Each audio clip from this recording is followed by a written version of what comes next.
Greetings, folks. This is Scott, and you're tuning into A Woman's Place, the podcast where we break down all the policies and politics that affect the 51%. That's right, women are half the US population, and Ashley and I are here to give you the facts about how today's events are affecting them. Find us on Spotify, Apple Podcasts, Amazon, YouTube, or wherever you get your podcasts. Hello, Ashley Brown. Happy May. Oh my God, how is it May? But hello, Scott Osborne. How are you? I'm excellent. How are you? Good. I am, although I did say last night that it's been quite a year this week. That's that could be okay. That might not be okay. Yes. Yeah. Quite a bit this week for you. Yeah. Yeah, just a lot going, but there you go. So, but here we are. Here we are. Good stuff as always. Keeping it going.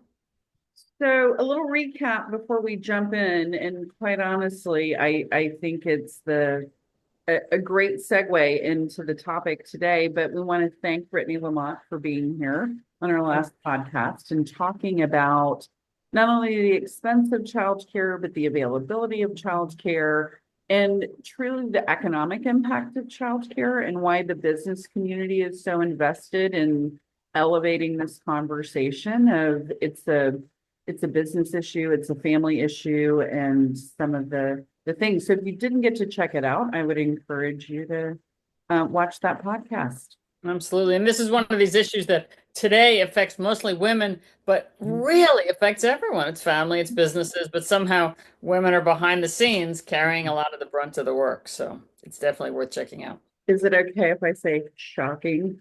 Shocking. Yes. Yes. Surprise, surprise, surprise. Is that setting the stage for today? Shocking. Setting the stage for today. Are we diving into today? I think we should dive in. Or do we want to say what's happened this week? A little bit. Yes, I did. We did have something this week. This was about the Equal Credit Opportunity Act, which people have probably forgotten about, dates from 74 or 75, which is a big thing because Congress eliminated discrimination in credit, which was, we often say, our mothers and grandmothers could not get their own credit without a husband or sometimes a father's approval. And after the ECOA in the 70s, women could get credit on their own. You were not allowed to discriminate based on gender. And that was absolutely seminal in opening the doors to women for economic opportunities, so many different things. And it has not been eliminated. Only Congress can do that. But there was an executive order basically saying that it would not be enforced to not to put too fine a point on it. So that leaves many people worried that we might open the door again for some soft discrimination in credit, which would really be setting us back if that happens.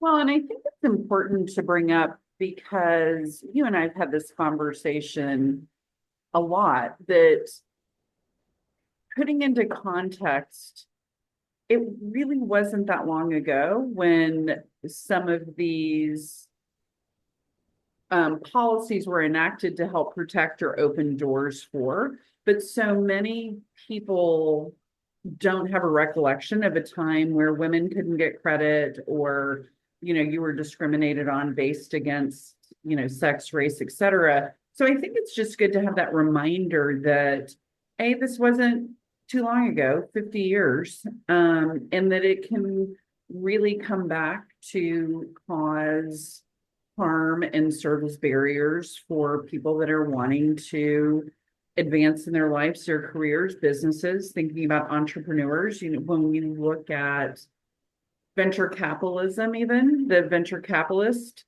women are underrepresented and people getting funded for business startups. So I think you and I have that shared goal of keeping it current for people that, people say, oh, that really couldn't happen or wouldn't happen. It's like, well, it wasn't that long ago.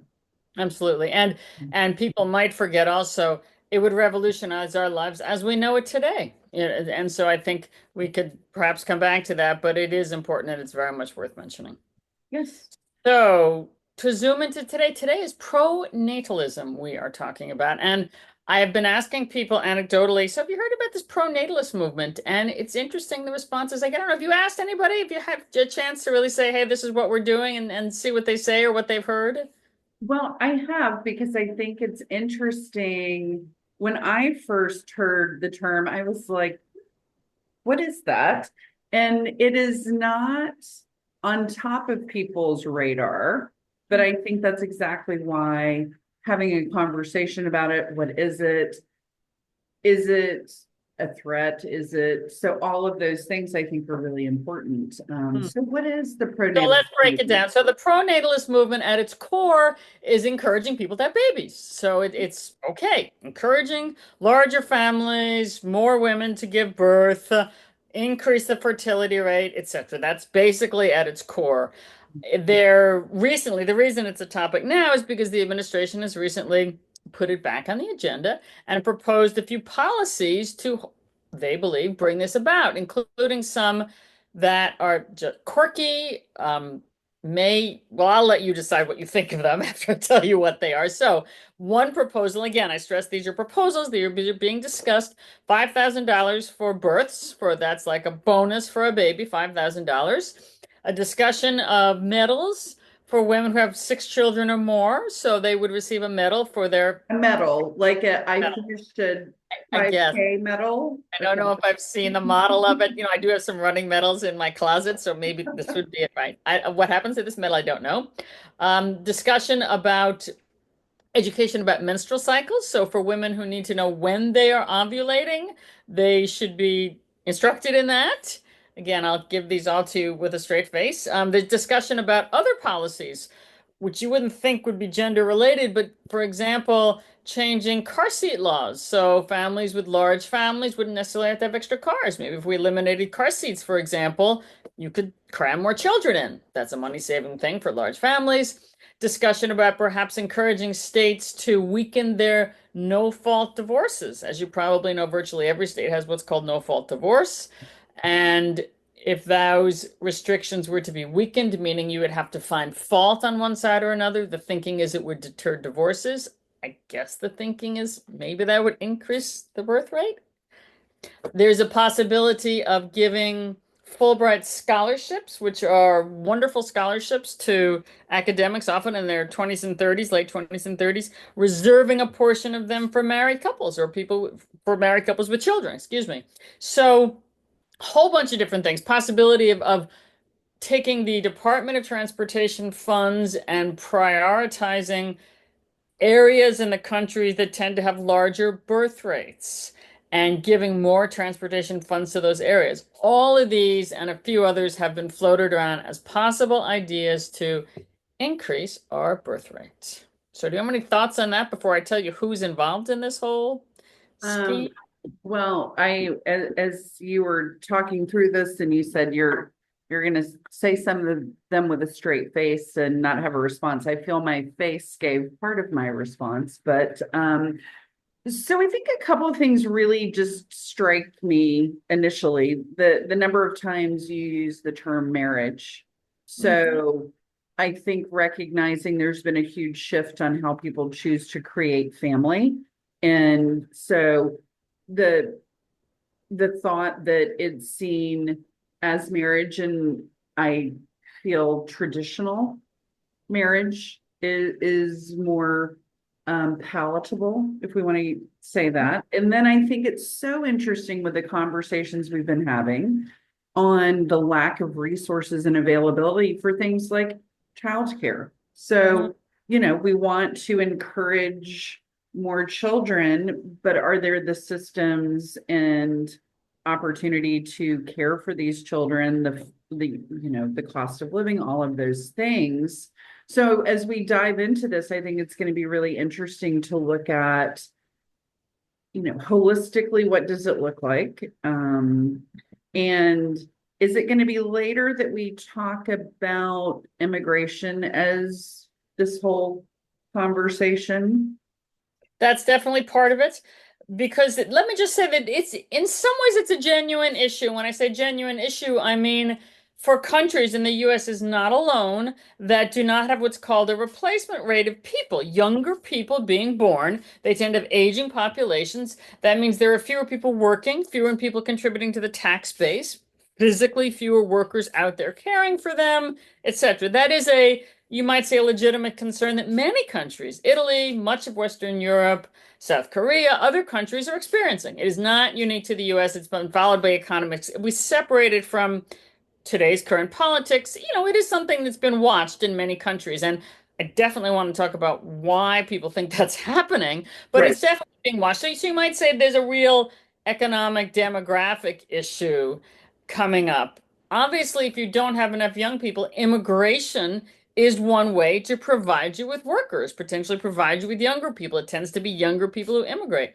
In the US, traditionally, immigration has provided our workers. And that is really what's happening today. We're not in a worker shortage, even though our fertility is declining, because we do have immigration.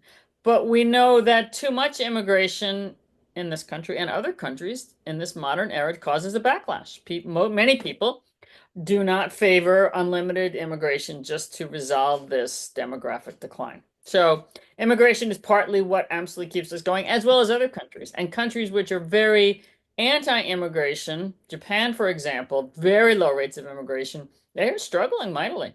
Mhm. Well, because their birth rate, and so it was interesting, and I know we'll get into some of the details of the decline of average number of children being born per family. But something that really struck me is we've looked at immigration over the past 2 decades of being more Black and brown people Mhm. immigrating. But really, until I was reading some of the articles, and we know this intellectually, but kind of when you're looking at it in context, that the last time the US had a dip, it really was the European immigration in the Mhm. 20s and 30s that really supplemented in our workforce and our population and all of that. So this isn't something new. No, it's not It is something. one of the things that I think is It's not important something. to say. Yeah, yeah. And the younger half of our population is less white. There's no question. Our white population is aging, and that is part of the concern for some people. So let's talk about why rates are declining. It's an interesting combination of factors. A lot of surveys say that couples want children. It's not that they don't want children so much, but for the most part, they want children, but one, they're waiting until later. Women are getting educated more. Many families feel financial pressures. They can barely pay for their student loans. We know the problems of housing costs, healthcare costs. They're looking at college expenses, education, and they feel they need to establish careers more, perhaps get into housing before they're prepared to have children. So we have families having children later. For many families, that means they can't have as many children as they wanted to, perhaps just because they're starting later, biology takes hold, but also because children are expensive. Children are flat out expensive. We do not have childcare, as you mentioned. Many young people do not have free family support, as might have been the case 3 or 4 generations ago. So it's very expensive. Some people say, and this does show up, that they don't find the right partner. Mhm. Partners are exercising choice more. Men and women are exercising choice more than they might have a couple of generations ago, and they don't find the right partner. They might want children, which is why non-traditional families is going to be a thing. But there are also no social supports in our country. There's virtually no social support for children. So, and this is especially coming from women who then are primarily responsible for children. They get no help. There's a motherhood penalty at work. Childcare is expensive and hard to find. You don't necessarily have families available for free childcare, no free healthcare of any kind for children. So there's no social supports. So we do have families now who are being more educated who say that this doesn't add up. This just doesn't add up. So that's some interesting things, but many of them want children. But we have not provided an environment where it's really easy to do or even modestly easy to do. There's Well, a few other, oh, go ahead. well, and I was going to say, even though, there's going to be this potential of a $5,000 bonus to have a child, the basic cost in that first year is $20,000. So I mean that's a Sure. just for one in the first year. So I mean Yeah. that's phenomenal. Anyway, go ahead. Sorry. But what's interesting about this, and I think this is what causes alarm from, commentators, is There's also subtext, as you mentioned initially about immigration and black and brown too. There's subtext of eugenics. There's subtexts of white supremacy and the right kind of babies. There's subtext of Christian nationalism. And again, you can go back and research this. What commentators have been saying in this country, the people who are sort of raising the flag about this problem often have some of these themes buried into it. It's not purely the economics that we need workers. I would also say subtext with the coming of AI and automation, if anything, you can read a lot of literature about we need fewer workers. We're going to have to find things for people to do, but that's another conversation. At the moment, the concern is demographic decline. We need to keep up birth rates, but it's almost always a particular type. We are not supporting women on their own to have children, for example. We're not saying, hey, we'll provide you with all kinds of social supports for the many women who would. LGBT couples, many of whom would love to have children. It can be very hard in some places to adopt. In vitro fertilization is expensive. If we truly wanted more babies to support our economy, there are a lot of other ways to do it. But again, you've often got these ethnic, racial, marital type preferences embedded in all the arguments today. And that's what's causing alarm for many people. Right. Well, and the term end of civilization, what civilization? Yeah, yeah, yeah. So it's there's also too, I mean, I should say there's a lot of, in addition to the fear of white civilization dying, there's a lot of whiffs of misogyny of taking away the agency of women in this.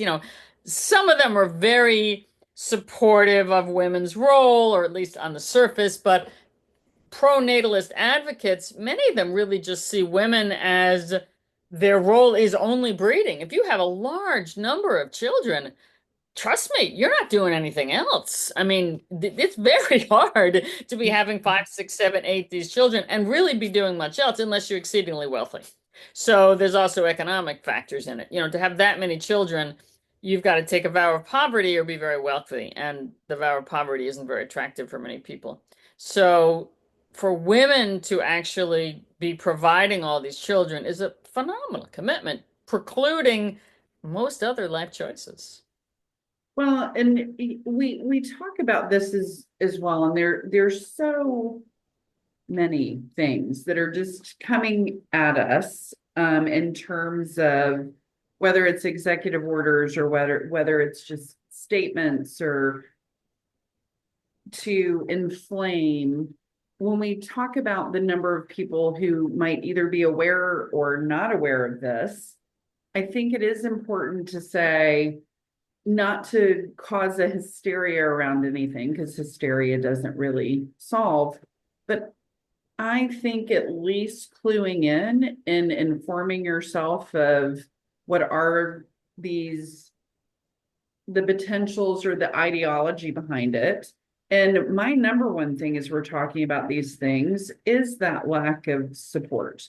And it's the lack of not just financial support, but the infrastructure and capacity and accessibility of, even if you had the funds and that wasn't your first barrier, the access to childcare, or how is it going to work in the system? I mean, there are real issues that we're not dealing with and thinking this is going to be a solution. So I think we have to look across the board of how are these interwoven with each other, and that one thing can't work without the next.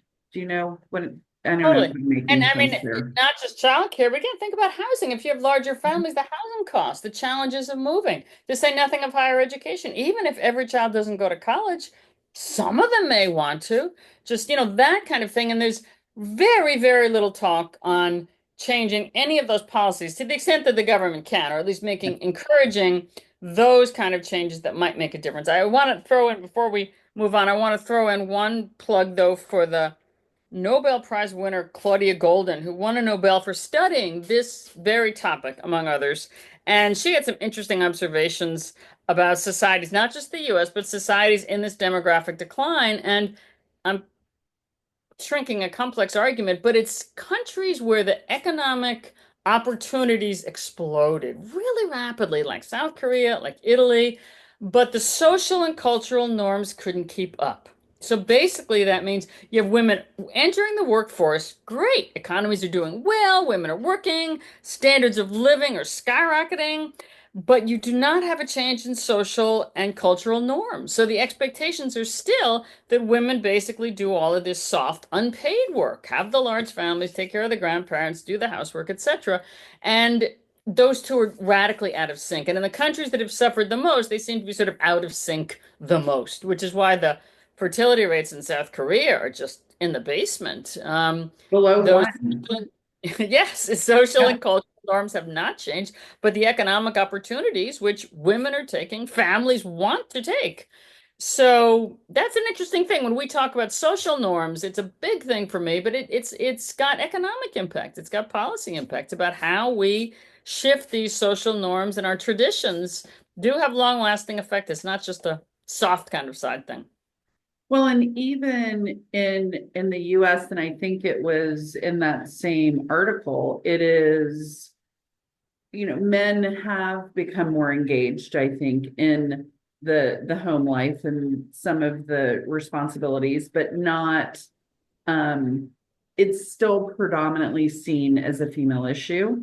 And so a lot of the women who are choosing not to have kids, and this just kind of puts the exclamation point on your comment earlier, it's they don't have the right partner, they don't feel like they have the support that they want to bring that additional burden on themselves. So there is it's a very complex topic with lots of factors, I think, that are going into the declining birth rates. It is, and it's fascinating for some of the different, it's got some sort of strange bedfellows advocating this too, which I think is fascinating. Because first I said, well, where is this really coming from? Who's supporting what kind of groups? Because support for families and childcare has long been an issue also of the political left in this country. How to provide more support, especially for working families, but also things like Head Start for children, etc. That's long been a popular issue. Well, for sometimes it was across the aisle, but certainly for the left in this country.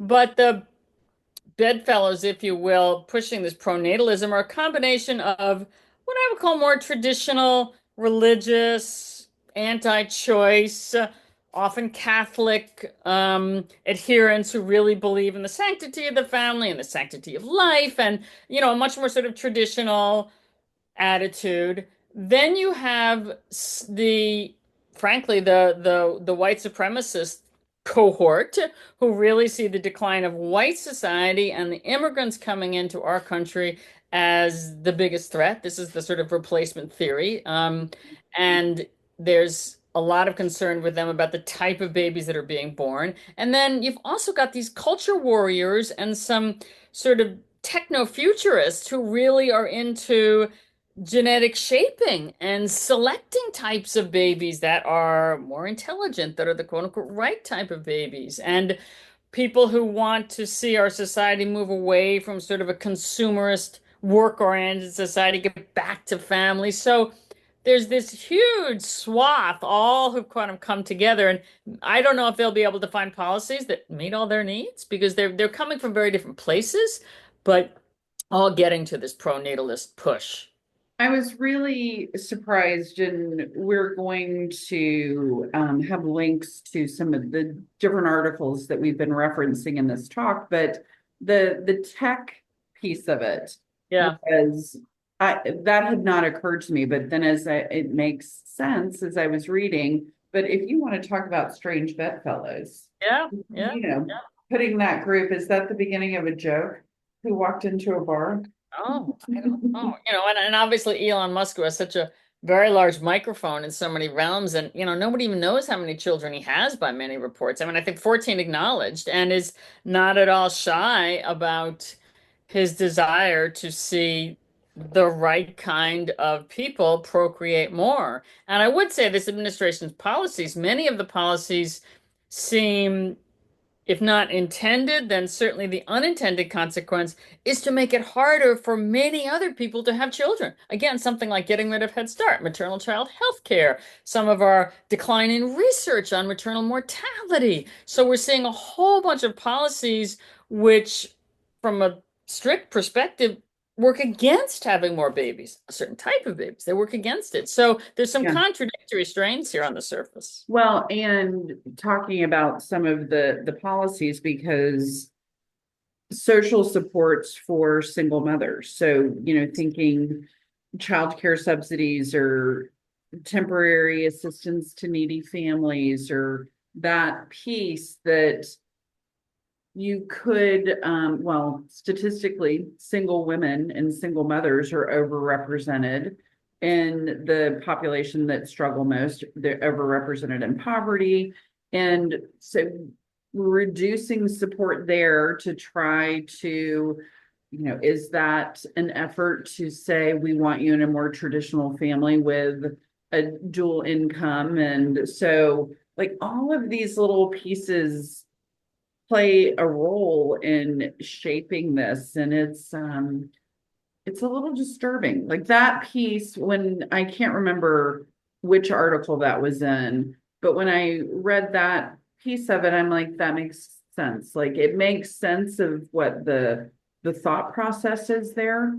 I don't support that idea because we need to do what I think we have the obligation, the opportunity to support each other and uplifting as many people as we can in our community. But that's where I come from. But it's really interesting. Yeah. And I want to say a couple of things. I know you're probably watching the time about what could be done if we really wanted to support, I'll say families, I would say of all types, but families or women who want to have children. There are many things that are out there that could be done if one wanted to, including affordable childcare, lower maternal mortality rates, provide more assistance to new mothers. Flexible leave, family leave has been talked about for ages. Legislation to end pregnancy discrimination. There still is nothing that really prevents against pregnancy discrimination. Challenge some of the gender norms for men and boys so that they're also willing to advocate for things like family leave. Paternity leave is important, so we start to soften some of those cultural breakdowns that make it very hard. So there certainly higher education support. I mean, countries that have free higher education, you see very different results. People do not have that. Obviously, healthcare that is more affordable would be a huge asset to Oh, and people I don't wanting know, families. maybe even preventive healthcare instead of, is that another podcast topic? Other podcast. But here's the only thought I have. The last thought is I thought to myself, is this kind of a fringe issue? We've talked about where it's percolating. A lot of people I know hadn't really been following it. So I looked up the latest natalist convention. Is that it's called the NatCon, and this is the second year. And obviously this is just one data point of all my reading. And I thought, well, that's interesting. First of all, it was overwhelmingly men, according to the people who attended. So I thought that was kind of interesting, attending the Natalist conference. But how many people do you think were there? This is a US, all nation. How many people do you think were there? I know the answer, but I'm going to give my first Oh, okay. answer. Well, So okay. my first answer was like 1,000, But 200 people. And right? so I thought to myself, okay, if it were not for our modern media, which likes to throw up topics that are very controversial, would this be a sort of side fringe issue? And I don't know. I'm just going to hope that we keep watching and we'll keep an eye on it. Well, and I think that's a really good perspective of have awareness, but let's not take it with the grain of salt of give it the attention it deserves, but not overinflate its importance, that we maybe bring things to the light that we don't want. Well, perhaps it will shed light, though, on what's some of the real impediments to Mhm. families, for families, and what really could be done. If families are saying with their fertility, with their family size, hey, this isn't working, Right. maybe we should be listening to what they say because they say they want children, but other things make it hard for them. So maybe there'll be more attention on that, which would be a nice outcome. Maybe. And I like that perspective. Let's go with that Let's end perspective. with that. Let's end with that. Absolutely. We do Yes. have a lot of articles in the show notes. There's certainly more material there, but some things that have been helpful to us will be in the show notes. And our takeaway is to keep an eye on this, isn't it? It is to keep an eye on it. And I think anytime we can raise the conversation around the barriers for women and families and the realities of what we're facing, I think that's a really good lens to approach this topic. So that certainly that will be mine. But as always, I leave my conversations with you a little more informed, and I appreciate the calm that you bring around topics like this. Thank you, Ashley. I'll see you soon. We'll see you next time. Thanks, Scott.